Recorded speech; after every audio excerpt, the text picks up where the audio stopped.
உள்ளூர் செய்திகளை உலகம் முழுவதும் கொண்டு செல்லும் உங்கள் ஜே-தாய் டிவி நியூஸ் யூடியூப் சேனலை காணுங்கள். உள்ளூர் செய்திகளை உலகம் முழுவதும் கொண்டு செல்லும் உங்கள் ஜே-தாய் டிவி செய்திகள். உண்மை குற்றவாளிகளை கைது செய்யாமல் நியாயத்திற்காக போராடும் கழக நிர்வாகிகளையும் பொதுமக்களையும் கைது செய்ய விடியா திமுக அரசுக்கு கண்டனம். யார் அந்த சார் என்பதை வெளிச்சத்திற்கு உடனே கொண்டு வர வேண்டும்.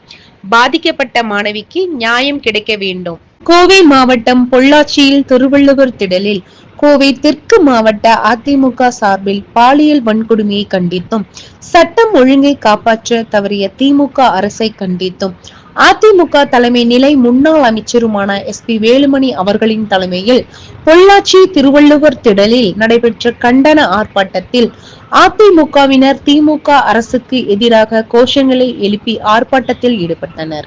இந்த ஆர்ப்பாட்டத்தில் 1000த்திற்கு மேற்பட்டோர் கைது செய்யப்பட்டனர். கைது செய்யப்பட்ட முன்னாள் அமைச்சர் SP வேலுமணி அவர்கள், அதிமுக MLAக்கள் கிணத்துக்கடவு தாமோதரன், சூலூர் கந்தசாமி MLAக்கள் உட்பட 1000த்திற்கும் மேற்பட்டோர் கைது செய்யப்பட்டனர். பொள்ளாச்சி உடுமலை சாலையில் உள்ள தனியார் திருமண மண்டபத்தில் போலீசார் அடைத்து வைக்கப்பட்டனர். கைது செய்யப்பட்ட அனைவரும் மாலையே விடுவிக்கப்பட்டனர். அதன் பின்னர் அதிமுக முன்னாள் அமைச்சர் SP வேலுமணி அவர்களின் செய்தியாளர்களுக்கு அளித்த பேட்டியின் போது, சென்னை அண்ணா பல்கலைக்கழக மாணவி கடுமையான முறையிலே இந்த பாலியல் பலாத்காரம் செய்த திமுக பிரமுக பிரியாணி கடை ஞானசேகர்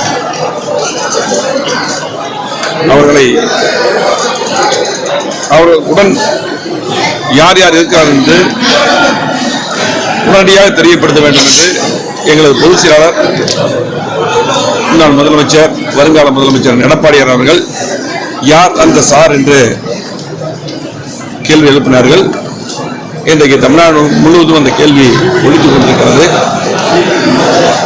இன்றைக்கு உண்மை குற்றவாளிகளை கண்டறிய வேண்டும்.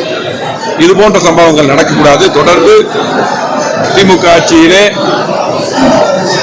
தொடர்ந்து பல்வேறு சம்பவங்கள் நடந்து கொண்டிருக்கிறது. இன்னைக்கு அந்த குழந்தை, அந்த மாணவி இந்த மோசமான நிகழ்வுக்கு ஆளாகியுள்ளார்கள். அதுக்கு நியாயம் கிடைக்க வேண்டும் என்று, உண்மை குற்றவாளிகளை கண்டுபிடிக்க வேண்டும் என்று தமிழ்நாடு முழுவதும்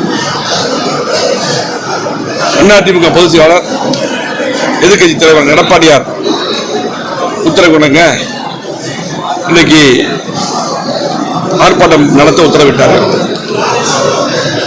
இன்னைக்கு நம்முடைய பொள்ளாச்சியிலே கோவை புன்னர் தெற்கு மாவட்டத்தின் சார்பாகவும் அதே போல கோயம்புத்தூர்ல 3 இடங்களில் மாநகர் மாவட்டம், வடக்கு மாவட்டம் என்று 3 இடங்களில் நடக்கிறது.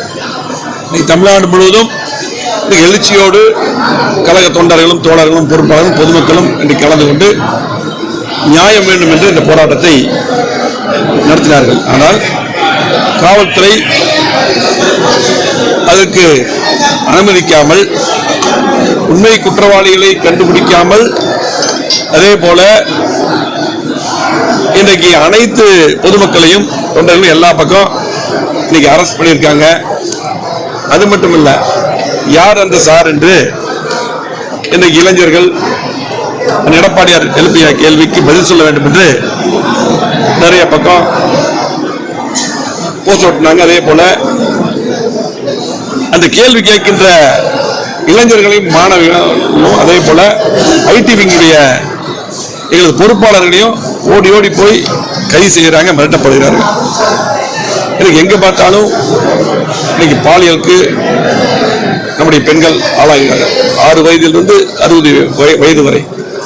அதே போல காவல்துறையில் இருக்கக்கூடிய பெண்களுக்கு கூட சென்னையில் உங்களுக்கு தெரியும், ஒரு திமுக மீட்டிங்ல பாதுகாப்பு இருந்த அந்த சகோதரி, இந்த போலீஸ் அதிகாரி அன்றைக்கு இதே போல சூழ்நிலைக்கு ஆளாக்கப்பட்டார். தொடர்ந்து இந்த மாதிரி சம்பவங்கள் நடந்து கொண்டிருக்கிறது. ஆனால் அதை பற்றி எல்லாம் கவலைப்படாமல் கேள்வி கேட்பவர்களை இன்றைக்கு கைது செய்து துன்புறுத்தி இன்றைக்கு தமிழ்நாடு முழுவதும் நடந்திருக்கிறது. அதை வன்மையாக கண்டிக்கிறோம். அது மட்டுமல்ல, அதிமுக ஆட்சியிலே புரட்சி அம்மா இருக்கும்போது சரி, அண்ணன் எடப்பாடியார் முதலமைச்சர் இருக்கும்போது சரி 2021 காவல்துறை சுயமாக செயல்பட்டது. இன்னைக்கு இந்த மாதிரி சம்பவங்கள்லாம் நடக்காமல் பார்த்து கொண்டது. குற்றங்கள் குறைவாக நடந்தது. இன்னைக்கு எங்க பார்த்தாலும் இன்னைக்கு கஞ்சா வைக்கிறாங்க. அதே போல பாத்தீங்கன்னா எங்க பார்த்தாலும் பாலியல் பலாத்காரம். ஆகவே இது வன்மையாக கண்டிக்கும். உடனடியாக காவல்துறை விழித்துக் கொண்டு, இந்த அரசு விழித்துக் கொண்டு கடுமையான நடவடிக்கை எடுக்க வேண்டும். அதே போல பொதுச் செயலாளர் எடப்பாடியார் அவர்கள் கேட்ட கேள்வி, யார் அந்த சாருங்கிறத உடனடியாக வெளிச்சத்துக்கு கொண்டு வர வேண்டும் என்று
செய்திகளை உடனுக்குடன் தெரிந்து கொள்ள உள்ளூர் செய்திகளை உலகம் முழுவதும் கொண்டு செல்லும் உங்கள் ஜே தாய் டிவி செய்திகளுடன் இணைந்திருங்கள்.